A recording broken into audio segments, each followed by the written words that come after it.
President Biden is hosting UK Prime Minister Keir Starmer for a bilateral meeting this afternoon. The two leaders will discuss Ukraine's request to ease weapons restrictions. Russian President Vladimir Putin is warning that Ukraine's use of long-range weapons would put NATO and Moscow at war.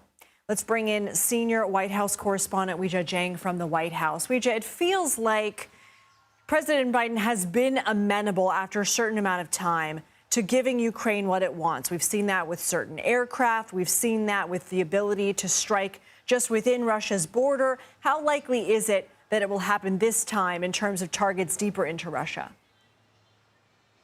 Well, we just heard from John Kirby. He is a spokesperson for the White House National Security Council, who said that we should not expect any announcements on this front and that U.S. policy is not shifting. So that's a pretty clear answer. But that doesn't mean that the prime minister from the U.K. will not continue to try to put pressure on Biden along with other allies to change that position.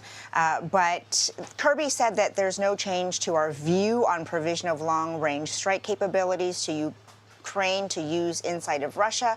We also heard from the Pentagon earlier this week that essentially echoed the same thing, saying there is no magic bullet for Ukraine to win this war when asked about a shift in the position for these. And so, you know, when you put these pieces together, plus Secretary of State Antony Blinken saying that there's no announcement impending, you know, perhaps that means that others have read too much into it. However, it could also be allowing President Biden to have the space for those conversations that he will have today with the prime minister here at the White House, and an opportunity for him to be the ones, you know, leading this discussion if there is such a major policy change, Lindsay. So please remind us why Ukraine wants these restrictions eased and what the risks were and still are in the U.S. making that decision. I mean, it sounds like you just, brought us that news that Kirby says no announcement on that today. But what is the U.S. having to weigh?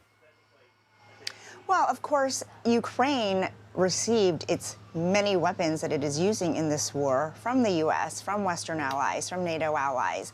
And so that comes with terms. They can't just use them in any way they want. And their argument is that they believe this would really make a dent in winning the war. But that's the big question here. And there are risks associated with it, Lindsay, which is why the U.S. has held the position not to do that, because, of course, it would change the scope of the attack. It would change who is under fire. And so, despite what Ukraine says, there have been many times when the U.S. does not necessarily agree with its assessment of how to move forward on the path to victory. Weijia Jiang, thank you. Sure.